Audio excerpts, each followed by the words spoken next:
Kita ingin berfokus pada pelaku atau berfokus pada korban? Ya idealnya semuanya. Harus dua-dua dong. Idealnya. Iya. Tapi ketika Mbak Nanda tadi mengakui bahwa hukum seberat-beratnya, itu kan berarti sesungguhnya berfokus pada pelaku. Sekarang saya balik, ketika pelaku kejahatan seksual dihukum seberat-beratnya tadi, apa perbaikan kualitas hidup si korban? Ketika negara hadir memberikan serbaneka layanan bagi korban, seperti yang Mbak Nanda katakan barusan, itu bagus. Baru konsekuen kita berpikir bagaimana proses penegakan hukum ini bermanfaat bagi korban. Saya tidak sedang membenarkan perbuatan jahat apapun, termasuk kejahatan seksual. Bandit-bandit ini yang ditangani lewat restoratif justice, dalam kurung non-litigasi, tingkat pertobatannya lebih tinggi daripada kalau dilitigasi. Alkisah, ada sejoli laki-laki, perempuan berpacaran, sama-sama single nih. Sehari-hari, maaf, mereka sudah terbiasa melakukan hubungan intim. Sebagai salam perpisahan, oke deh, kita berhubungan intim lagi. Tapi ini yang terakhir ya, kata si perempuan. Si laki-laki ini dipanggil polisi. Kenapa? Saudara dilaporkan oleh si perempuan itu karena saudara melakukan perkosaan pada hubungan intim yang terakhir. Saya baru bertanya balik begitu, apa kata hakim? Saudara ahli, saudara menjawab saja.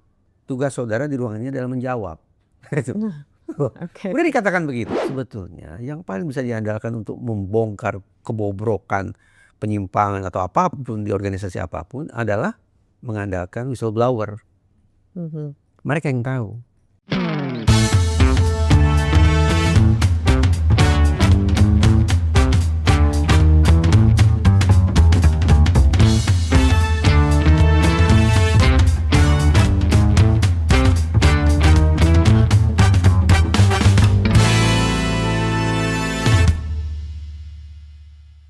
Kakak-kakak penikmat orator, di bulan kehadiran Kartini ini seharusnya kita mendengarkan banyak sekali reward atau semakin banyak perempuan dengan prestasi dan sebagainya yang menunjukkan keberhasilan Kartini dalam mengembangkan idenya, tetapi sangat miris kita menemukan banyak sekali kasus-kasus kekerasan dan pelecehan seksual kepada perempuan dari yang dilakukan oleh berbagai kalangan profesi yang dianggap mulia oleh masyarakat.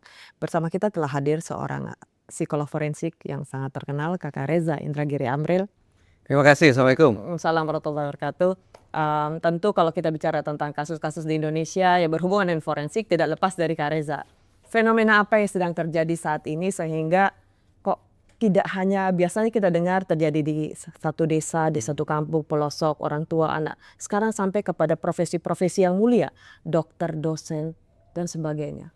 Pijakan atau pintu masuk Mbak Nanda memperbincangkan tema ini saja justru ingin saya, tanda petik, ingin saya persoalkan.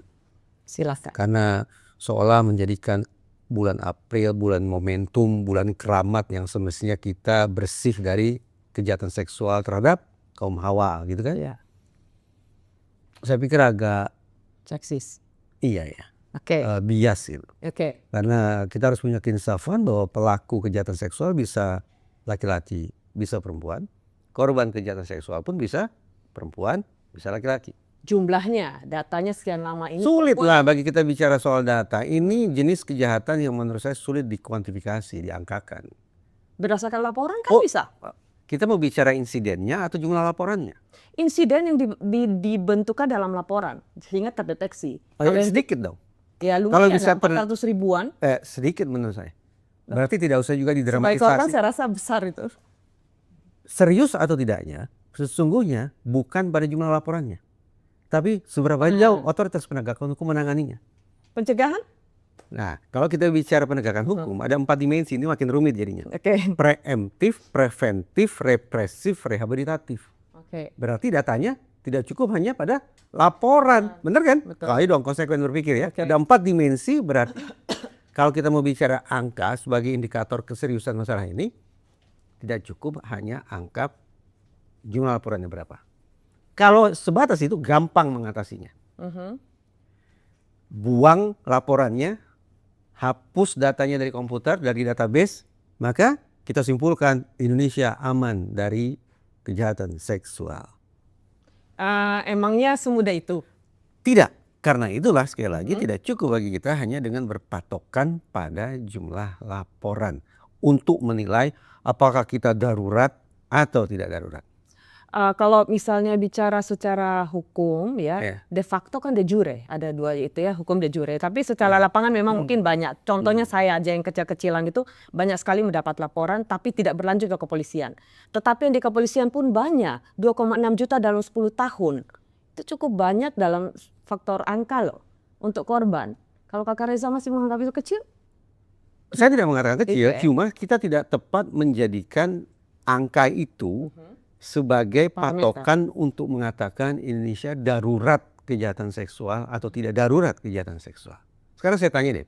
Tadi saya belum ngomong kata darurat loh, tapi itu oke. Darurat Saya karena sekarang di mana-mana saya orang mengatakan darurat. menafsirkan intro dari Mbak Nanda, apalagi mengambil momentum bulan April, seolah ingin menunjukkan betapa ironisnya negara kita di bulan keramat ini Banyak laporan. ternyata banyak laporan. Oke. Nah, kan jadi seolah-olah di bulan ini pun kita tidak kunjung mampu mengatasi situasi darurat itu. Ekspektasi, harapan sebagai perempuan dengan harapan Bukan hanya golongan perempuan, tertinggi. saya pun punya harapan yang sama. Ya makanya artinya kan Nah. tidak sesuai dengan harapan kita. Iya. Ya. Iya, betul kan? Sesuai harapan kita ya. Tidak Kita sesuai. ya sepakat ya. Ya, kita sepakat. Ya, Iya. terima kasih. Oke. Jadi satu, kita insafi bahwa jenis kelamin apapun Oke. bisa jadi pelaku, bisa jadi Jadi korban. korban, betul, setuju. Yang saya sekarang persoalkan adalah justru pada satu produk hukumnya, peraturan perundang-undangannya. Kita mau bahas semua. Boleh saya sela dikit? Silakan. Sebelum sampai ke situ, ini fenomena apa? Kalau fenomena kita sebelum sampai ke yang kecil, sebelum ke khusus kita umum dulu. Fenomena apa ini? Apakah memang ini sudah terjadi dari dulu, hanya sekarang aja orang lebih berani speak up karena ada media sosial dan sebagainya, atau bagaimana? Atau memang ada perkembangan zaman dibantu oleh gadget dan sebagainya sehingga orang lebih gampang mengakses hal-hal yang brutal seperti itu? Selalu akan ada perdebatan. Ini fenomena gunung es atau ini anomali. Kalau fenomena gunung es berarti kita anggap itu banyak, tapi lebih banyak lagi yang tidak tersibak, gitu, tidak terungkap. Sementara kalau kita anggap ini sebagai sebuah anomali, maka kan ya kita tidak usah terlalu terteror juga oleh berita-berita tentang kejahatan seksual. Karena anomali. Jumlahnya sedikit. Tidak usah dibesar-besarkan. Kan saya katakan begini. Penentuan apakah ini darurat atau tidak, gunung es atau anomali, ayo kita geser. Jangan patokannya pada kuantitas, tapi pada kualitas. Berarti kalau berat dulu baru kita anggap itu suatu kasus. Tepat, karena kalau kemudian kita pakai cara berpikir kuantitas, kita akan selalu terlambat dalam menyikapi persoalan. Karena kita tunggu, jumlahnya sedikit ini, nggak usah dibesar-besarkan. Oh, itu bukan prioritas kami, karena lebih banyak kasus di sana. Coba kalau cara berpikir semacam itu kita terapkan untuk mengelola negeri ini, maka jadinya bagaimana? Jadinya ada seperti sekarang, Undang-Undang Tipikor baru muncul, Undang-Undang TPKS baru muncul, Undang-Undang TPPO, tindak pidana perdagangan orang, baru muncul. Sekarang kan sedang heboh nih, kasus sirkus, betul? Betul. Nah, tapi bagaimana menjerat mereka-mereka yang dianggap sudah melakukan eksploitasi terhadap anak-anak itu? Pakai produk apa? Hukum apa? Pembuktian. Iya, peraturan perundang-undangan mana yang kemudian dijadikan acuan? Pidana. Tidak ada.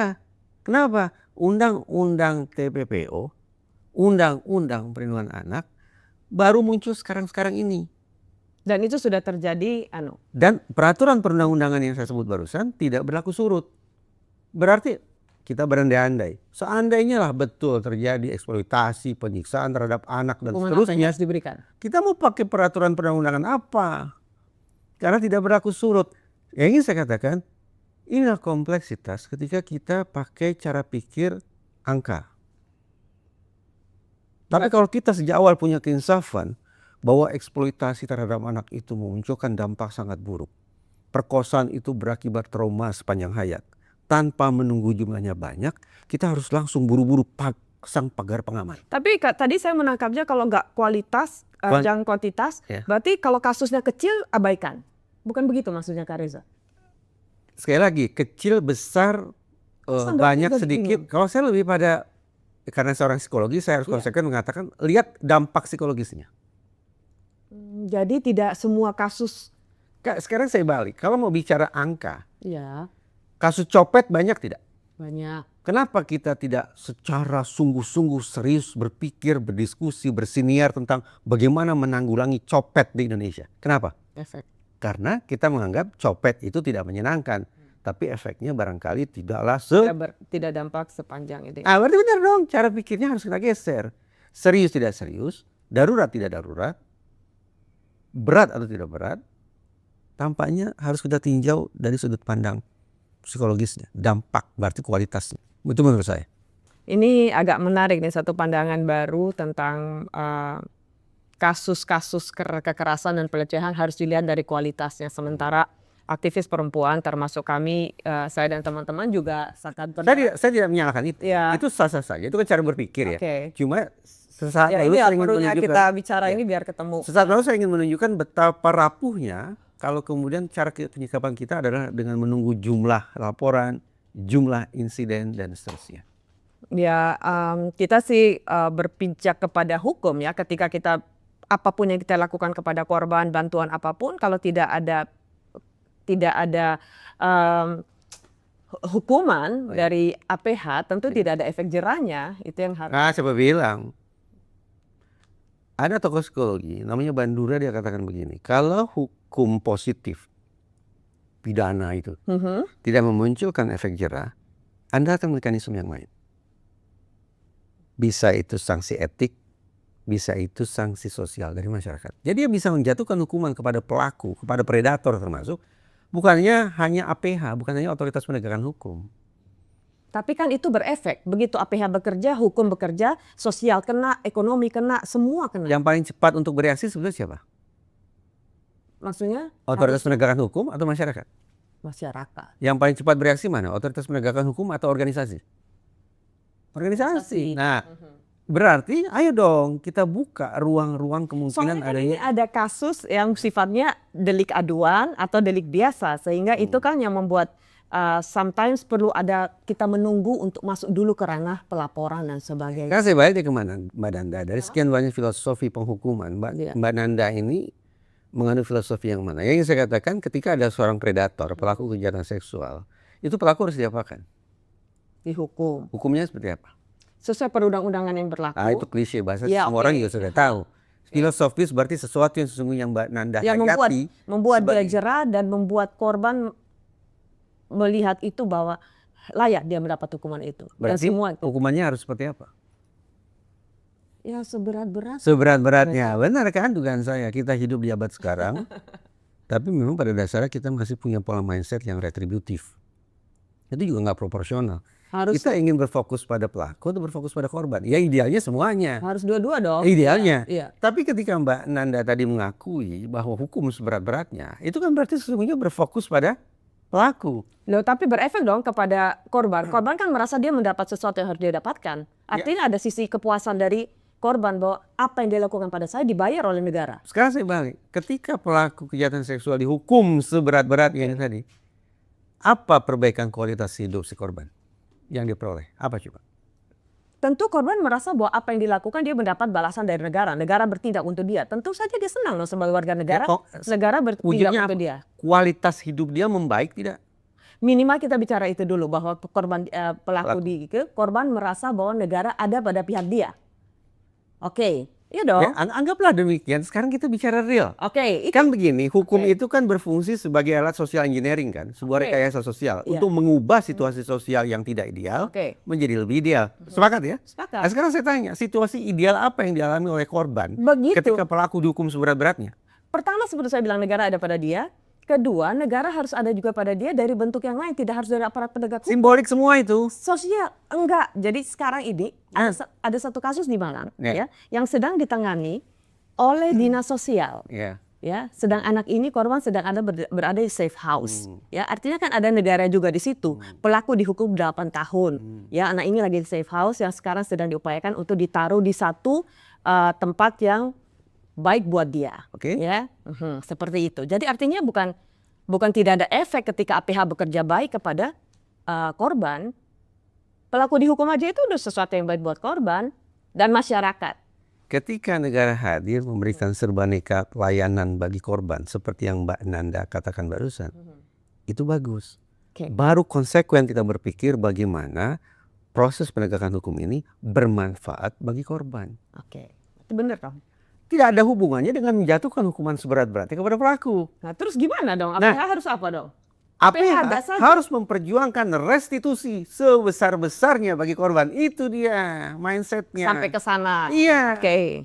Tapi kan tidak salah Kak, ketika APH bekerja Tidak salah. hukum seberat-beratnya itu purbakala. ada satisfaction. Memang korban berpikir akan merasakan serta-merta puas begitu pelaku dihukum seberat-beratnya. Itu kan sudah ada pengakuan bahwa memang dia salah, aku benar, aku jadi korban. Berarti kan dia bisa memperbaiki hidupnya sebagai korban. Saya nggak sepakat. Oke. Hukum Islam bunyinya begini, ini sangat Oke. Hukum Islam itu apa? Retributif bukan? Bukan. Aku nggak Hukum berani. Islam yang disebut orang ini hukum purba, itu orang kan sinis ya, nyinyir mengatakan sebagian ya hukum itu kan hukum tua, konservatif, puritan, ketinggalan zaman. Bagi saya hukum Islam adalah hukum dengan cara pikir filosofi yang sangat modern. Apa filosofisnya? Reintegrasi.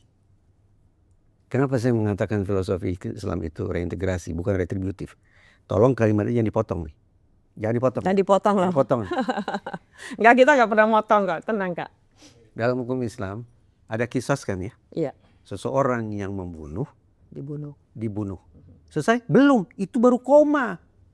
Karena baru koma, maka kalau kita pemahamannya hanya sampai di situ, lalu kita katakan ini hukuman purbakala gini. Obsesinya hanya retributif. Hukum seberat-beratnya. Mata balas mata, nyawa balas nyawa, derita lawan sengsara. Padahal baru tanda koma. Ada susulannya apa? Namun jika engkau memaafkan, Lebih baik. lebih mulia. Berarti restoratif lah. Restoratif dalam rangka reintegrasi kembali. Nah, menarik. Ada anggota dewan, saya lupa namanya, dari Komisi 8 kalau tidak salah, yang mengatakan, ini saya dramatisasi nih, haram restoratif justice bagi pelaku kejahatan seksual. Saya yakin semangatnya adalah retributif, hukum seberat-beratnya. Padahal undang-undangnya juga tidak hukum seberat-berat, cuma 12 tahun. Berkelakuan baik kurang, hari raya keagamaan kurang, 17-an kurang. Nah, pertanyaannya, kenapa sih kok mengharamkan restoratif justice bagi kejahatan seksual? Ya karena ini kan hukuman kelakuan yang sangat biadab, perbuatan yang sangat keji, yang sudah seharusnya dihukum seberat-beratnya. Kembali, kita ini hari ini, di Indonesia hari ini, bicara tentang hukuman, bicara tentang penegakan hukum, kita tuh masih berpeluh-peluh memikirkan tentang apa yang harus kita lakukan terhadap pelaku. Ini udah berapa menit nih kita bersiniar, kita fokus pada pelaku. Sedikit belum ya, nanti kita akan sedikit sekali porsi bagi kita bicara soal korban. Itu cerminan betapa bahalanya cara pikir kita tentang proses penegakan hukum. Enggak, kita hanya membalik aja. Tadi kalau kita bahas korban itu realitas. Ini ceklah media sosial, ceklah media konvensional, ceklah obrolan di warung kopi. Semua fokus hukuman bagi pelaku. Tidak salah. Pedangatan untuk korban. Saya tidak mengatakan itu salah, tidak salah. Tapi porsi untuk korban juga harus sebesar itu ya. Nah sekarang kalau kita bicara tentang bagaimana nih cara kita menangani kasus-kasus kejahatan seksual, sepenuhnya kita harus tolak restoratif justice.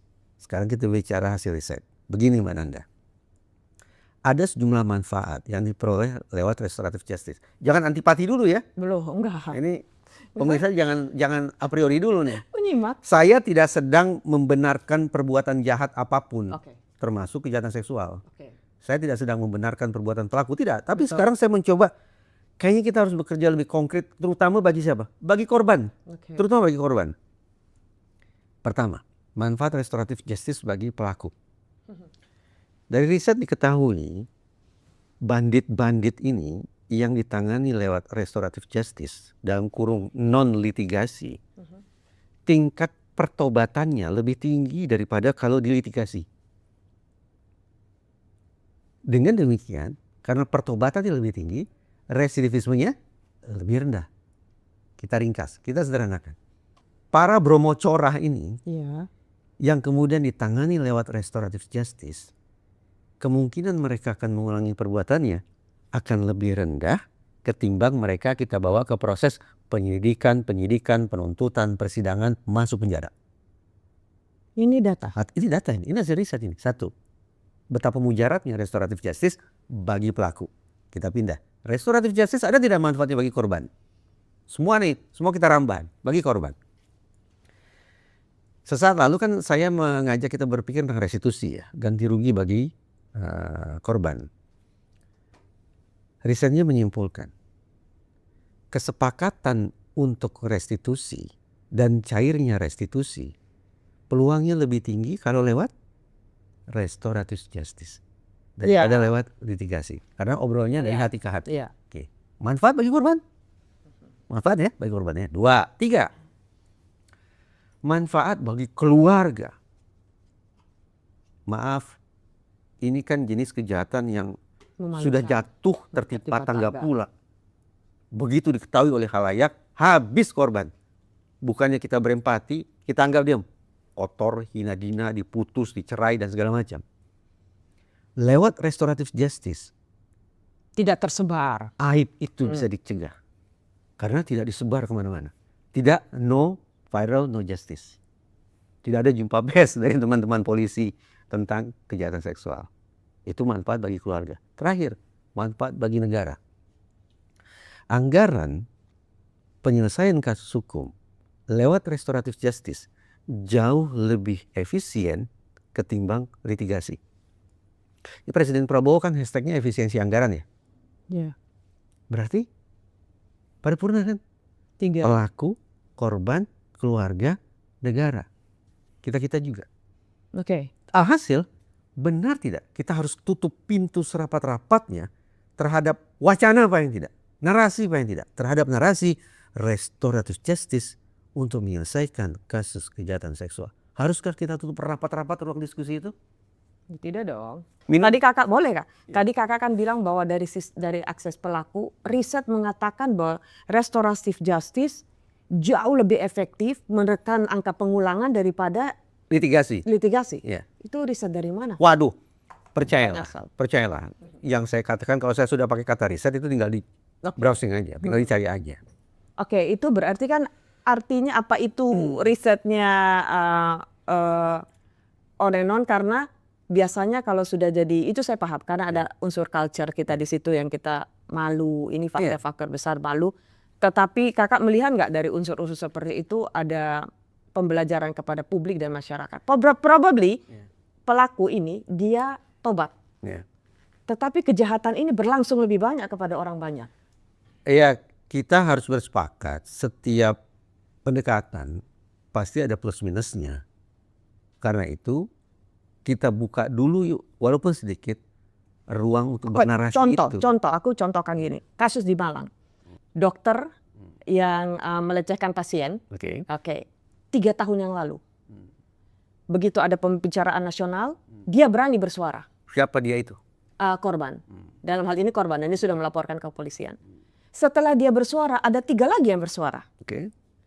Artinya kalau dia mau di restoratif justice kan saja, kemudian tidak ada pembelajaran kepada publik, anak ini kan malu. Tetapi dia mengorbankan dirinya untuk menjadi kemaslahatan lebih besar kepada masyarakat. Ya, jadi ibaratnya jadi martir gitu. Dia juga mendapat perlakuan hukum yang adil kalau misalnya dia melaporkan ya. Jadi artinya suatu saat kalau misalnya kan dia mengira dia direkam. Andai kata suatu saat video ini dilepas pada saat tidak ada pembicaraan apapun, dia sudah melindungi dirinya melalui aparat penegak hukum. Itu tidak dianggap sebagai sesuatu yang baik kah? Itu bagus. Pertanyaan saya. Terima kasih, bagus. Ya, pertanyaan saya begini. Peristiwanya kapan? Maaf, 2 tahun yang lalu. 2 tahun lalu. Melapornya kapan? Barusan. Setelah ada laporan. Bukan. Setelah ada kejadian di Bandung. Iya, artinya setelah ada yang berani buka suara. Dengan kata lain, perbaikan nasib korban yang satu ini, ya saya berempati terhadap kesulitan hidup yang dia alami. Tapi upaya dia untuk memperjuangkan perbaikan hidupnya sendiri itu bermuncul sekian tahun berselang. Itu keberanian, Kak. Sekarang kita harus memberanikan para korban untuk melapor, untuk speak up tanpa harus menunggu sampai ada laporan-laporan lain. Ya, itu sisi lain yang harus kita pelajari. Jangan-jangan ini kampanye yang harus kita utarakan. Ya, betul. Wahai para korban, kita bicara konkret ya. Perbaikan hidup kalian, tentu saja kesengsaraan korban kejahatan seksual tidak bisa diangkakan, tidak bisa dirupiahkan. Iya. Tapi kalau kita berpikir tentang bagaimana sedikit menopang sisi kehidupan adalah dengan memberikan pasokan finansial bagi mereka. Saya tidak bicara obat bagi keseluruhan kesengsaraan mereka, menopang sedikit sisi kehidupan mereka. Mungkin sekolah bisa lanjut. Ini bukan loh, korban ini sangat mapan loh. Saya bicara secara umum. Nah, untuk menata ulang sebagian sisi kehidupan itu butuh dukungan finansial.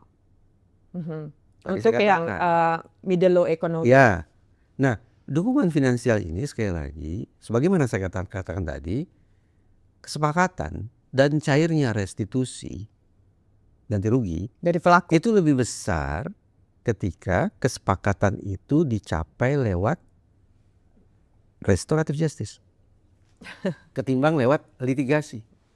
Kenapa? Karena kalau lewat litigasi, ganti rugi merupakan perintah hakim. Ya kita tahu lah, proses hukum di persidangan itu membuka hati nurani pelaku tidak kecil lah kemungkinan, ya harus diakui sepenuhnya dari hakim. Tapi lewat penyelesaian secara kekeluargaan, ini kata ini juga mengundang salah kaprah. Penyelesaian lewat restoratif justice, kemungkinan untuk terketuknya hati, terbukanya kesadaran, munculnya pertobatan, tersampaikannya permintaan maaf, itu lebih besar. Itu yang membuat sekali lagi kesepakatan dan cairnya ganti rugi dari pelaku atau restitusi itu jadi lebih besar. Jadi kita punya tidak menutup ruang. Ya, ayo kita diskusi. Jadi artinya untuk ini kita bisa bergeser ya, kita bisa mulai ngobrol lain. Tadi waktu Kakak Reza datang ya tampak agak bingung nih. Bingung pertama tadi kita berjanjian setelah ini mau ke pengadilan negeri. Tapi terus Kakak Reza agak bingung kenapa nggak jadi ke sana. Ini sesuatu yang belum pernah disampaikan dimanapun. Karena orator ini selalu punya ada yang baru dari semua narasumbernya. Oke, silakan. Jadi begini, saya ini setelah ini semestinya diminta datang ke salah satu kantor pengadilan negeri. Diminta untuk memberikan keterangan sebagai ahli dalam kasus Alkisah. Ada sejoli laki-laki perempuan berpacaran, sama-sama single nih, berpacaran, sama-sama lajang berpacaran.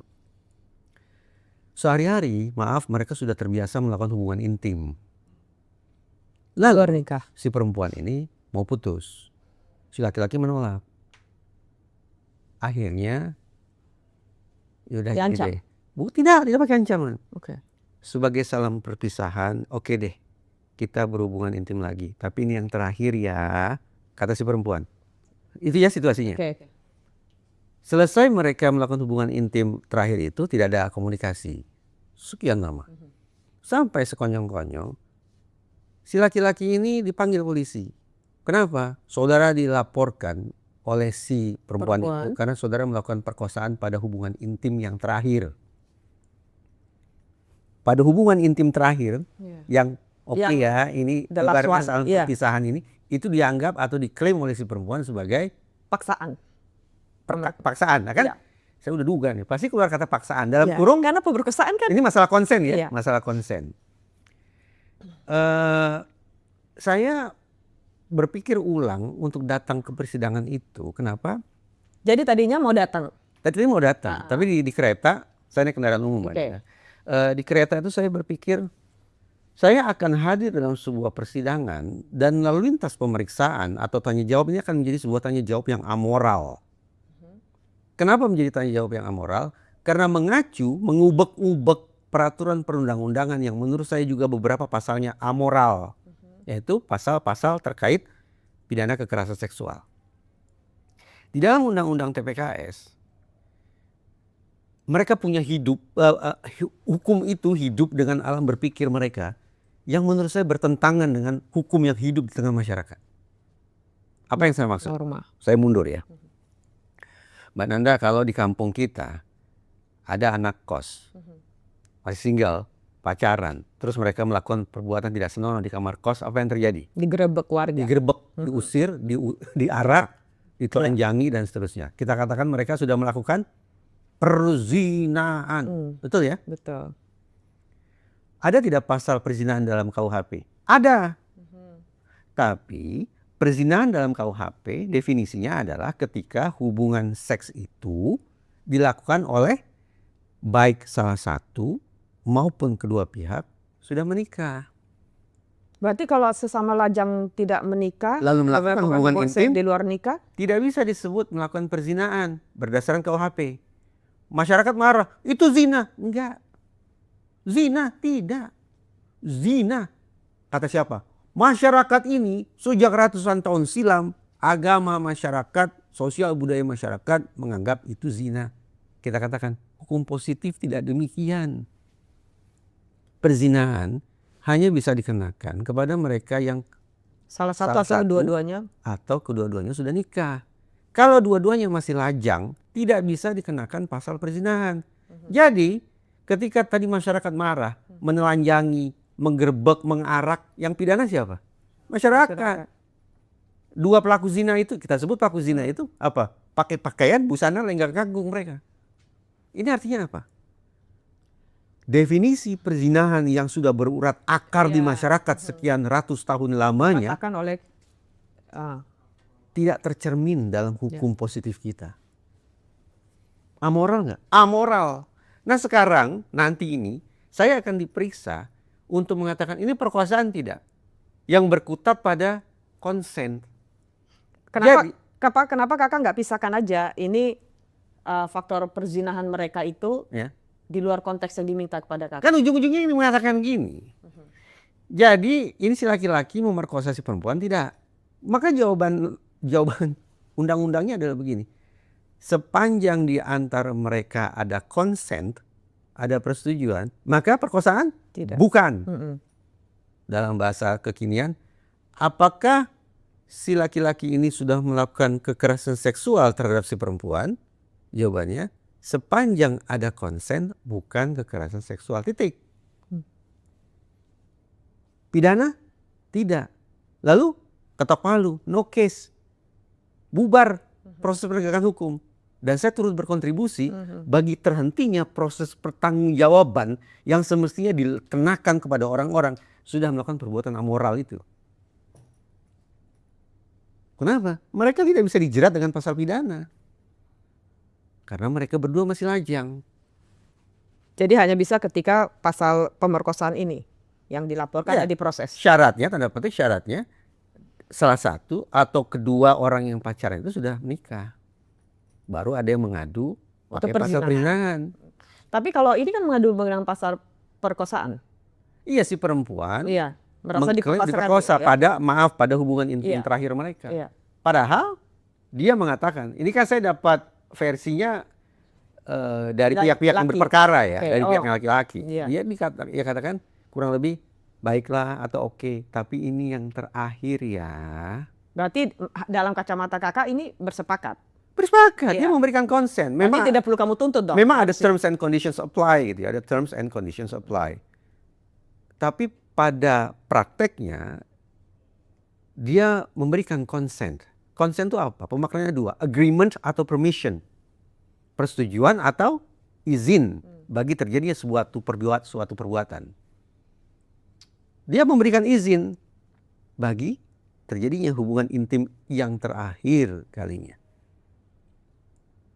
Terus pembuktiannya bagaimana ya? Pembuktian apa tuh? Pembuktian misalnya yang perempuan bilang bahwa aku ini dipaksa. Konon si perempuan ini mengatakan itu juga di persidangan.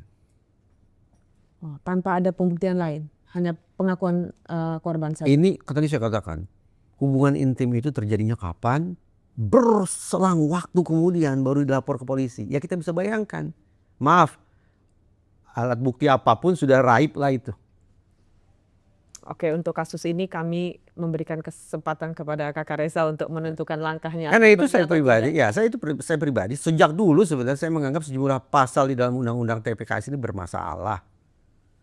Tidak menerjemahkan hukum yang sudah berurat akar di masyarakat kita ke dalam sebuah hukum positif, peraturan perundang-undangan. Pernah nggak diskusi dengan para pembuat regulasi? Sudah sering. Dengan teman-teman anggota dewan, dengan sesama pegiat. Gitu. Cuma ya dengan Kementerian Perlindungan Perempuan dan Anak? Sudah, percayalah, sudah. Sejak era Ibu Yohana Yembise, berlanjut Ibu Bintang, dan sekarang saya dengan segala hormat agak lupa nama beliau. Dengan segala hormat. Saya malah ingat nama Ibu Wamen. Oke. Terus Kak? Ya. Artinya saya tidak a priori nih, berarti saya harus diskusi dengan sesama laki-laki aja tidak. Gitu. Gitu. Nah itu yang membuat saya dilematis, saya datang nggak ya ke persidangan itu. Kalau saya diberikan waktu panjang, mungkin saya akan datang. Kenapa? Saya bisa curhat nih seperti ini nih. Majelis yang mulia, ini apa yang saya sampaikan ini amoral. Ruang sidang yang mulia ini sudah berubah menjadi ruang perbincangan yang amoral karena kita berdiskusi tentang peraturan perundang-undangan yang sejumlah pasalnya menurut saya amoral. Makanya saya harus dikasih kesempatan untuk mengelaborasi itu. Persoalannya, persidangan nanti jam berapa? Jam 15, 3 sore. Secara batiniah kira-kira hakim udah di mana? Di rumah ya. Bukan di lapangan tenis. Di rumah. Kecil lah kemungkinan. Oke, Saudara Ali silakan elaborasi. Ada lagi yang mau saudara sampaikan? Kemungkinan. Oh, ini pengalaman ya? Iya, Ya, pengalaman. ya. Saya mengikuti kakak Nanti di hakimnya semua. akan Oke, cukup ya. Coba Ali fokus saja pada hal yang diperkarakan. Pasal ini saja, cukup ya? Oke, cukup. Jaksa cukup? Tapi at least kan Penasihat hukum cukup? ada sesuatu yang diberikan gitu loh kan. Tadi saya katakan, ini elaborasi panjang. Tidak bisa waktu pendek. Tidak bisa waktu pendek. Minta saja kan kepada yang mulia kan Anda dihadirkan. Kan tidak harus yang mulia mengiyakan, silakan, tidak. Tapi Cukup at ya, least cukup. try gitu loh.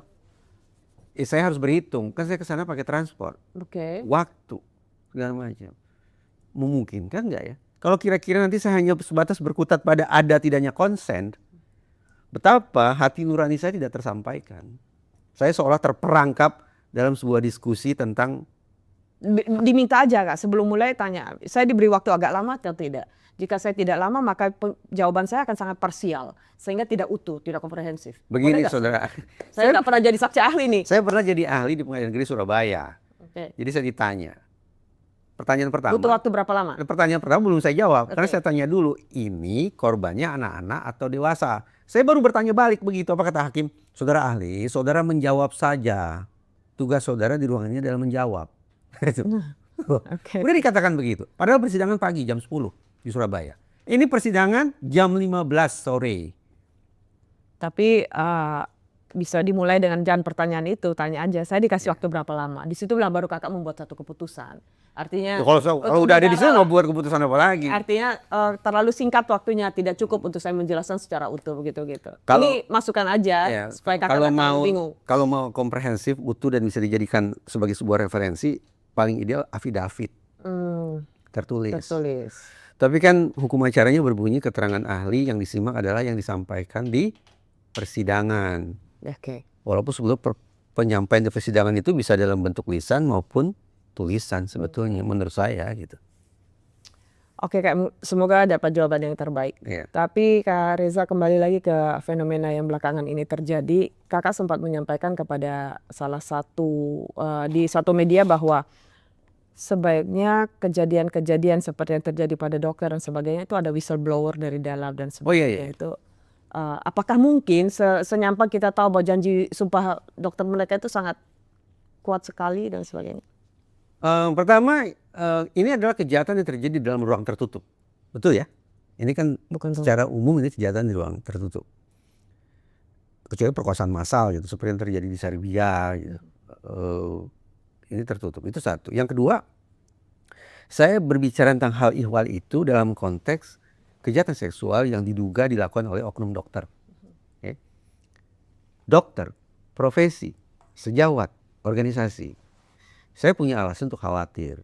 Dalam konteks sedemikian rupa, terjadi apa yang disebutkan sebagai curtain code, kode tirai. Bahwa sesama kolega atau sesama sejawat akan cenderung untuk tutup. Aib, penyimpangan, kesalahan, bahkan kejahatan akan ditutup demi jiwa korsa.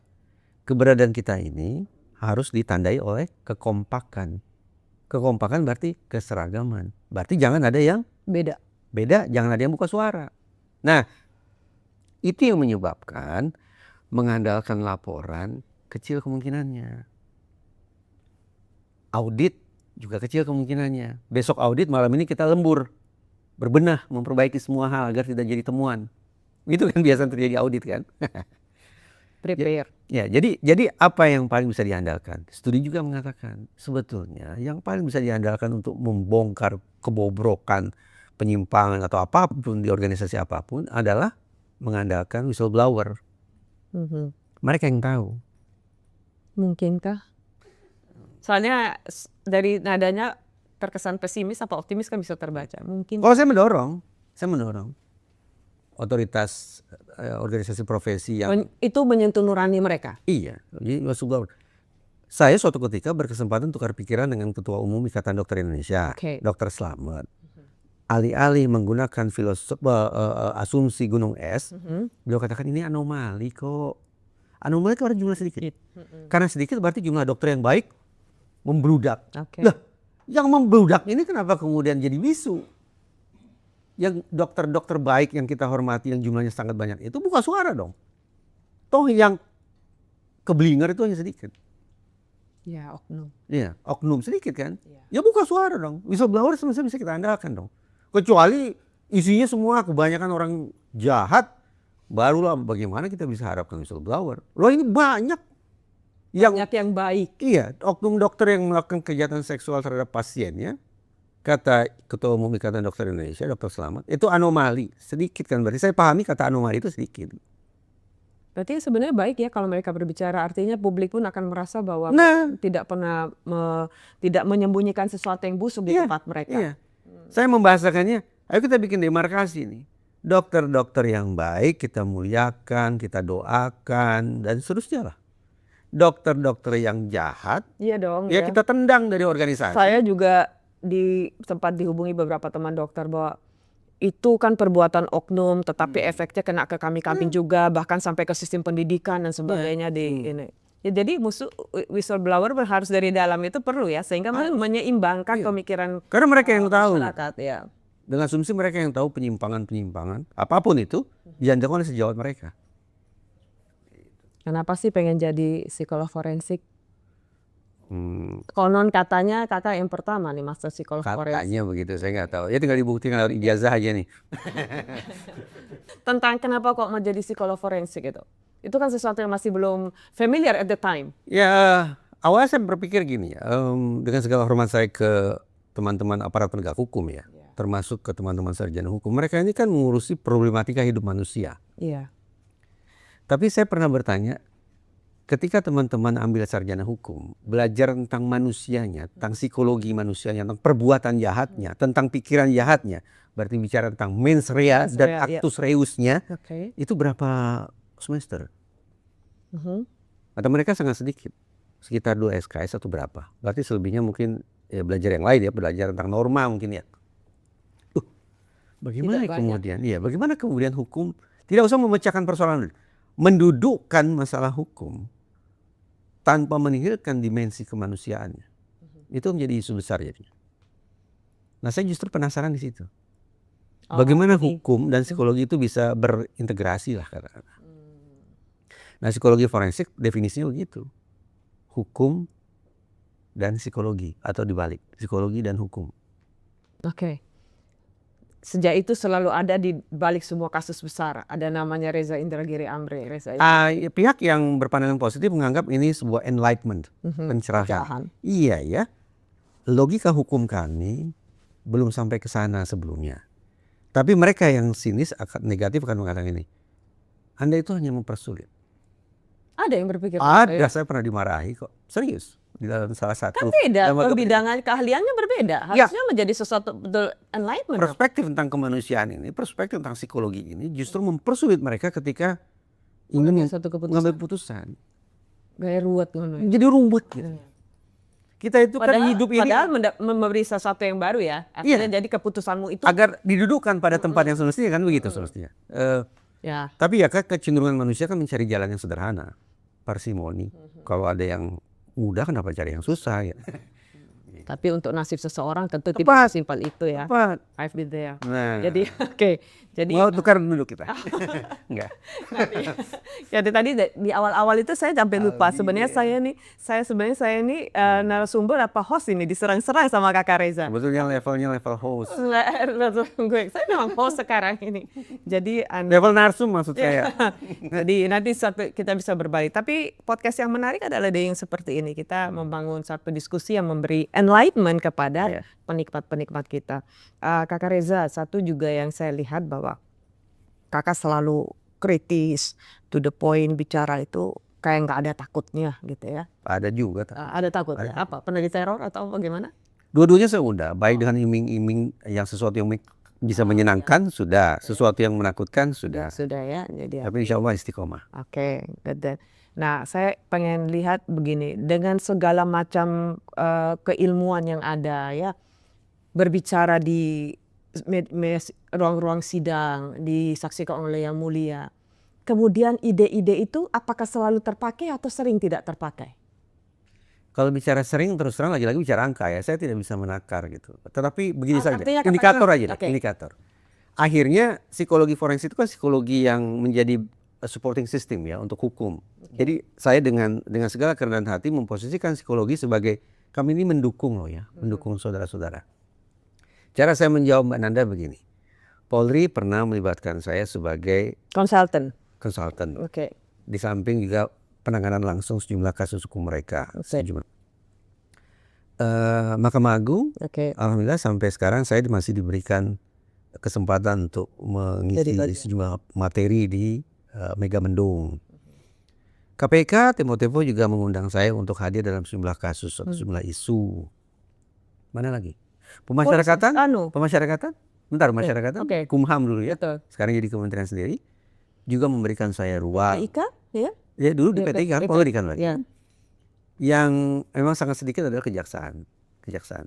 Nah, ini saya sampaikan untuk memberikan tanggapan secara positif bahwa secara umum paling tidak otoritas penegakan hukum tadi saya sebut itu memberikan ruang bagi psikologi untuk berkontribusi bagi kerja mereka. Apakah kemudian bisa mereka terjemahkan ke dalam praktek? Saya tidak punya data untuk menyimpulkan bagaimana. Tapi tidak dari sisi ruang untuk membuka wawasan terhadap disiplin non-hukum untuk membantu proses penegakan hukum. Lembaga-lembaga tadi sudah membuka diri. Gitu. Oke. Kalau pengadilan. Karena sering banget jadi saksi ahli di pengadilan. Tadi saya katakan sebagai ahli, baik itu di persidangan ya, maupun ketika saya memberikan materi-materi untuk hakim. Oke. Soalnya kadang ada langkah maju sih, perkembangan luar biasa. Oke. What's that? POM TNI, POM, Iya. polisinya TNI, itu sekarang juga melibatkan saya. Oh, alhamdulillah. Jadi lebih banyak lagi ya. Ya semakin banyak otoritas penegakan hukum yang melek psikologi. Akan betul-betul berbasis data dan menghasilkan sesuatu yang adil. Betul. Insya Allah. Betul. Dan harapannya begitu. Oke. Itu. Kembali ke konsultan polisi ya. Polisi ya. Boleh. Oke. Tapi Kang Reza juga sering melakukan kritik. Padahal kan konsultan. Kemudian ada.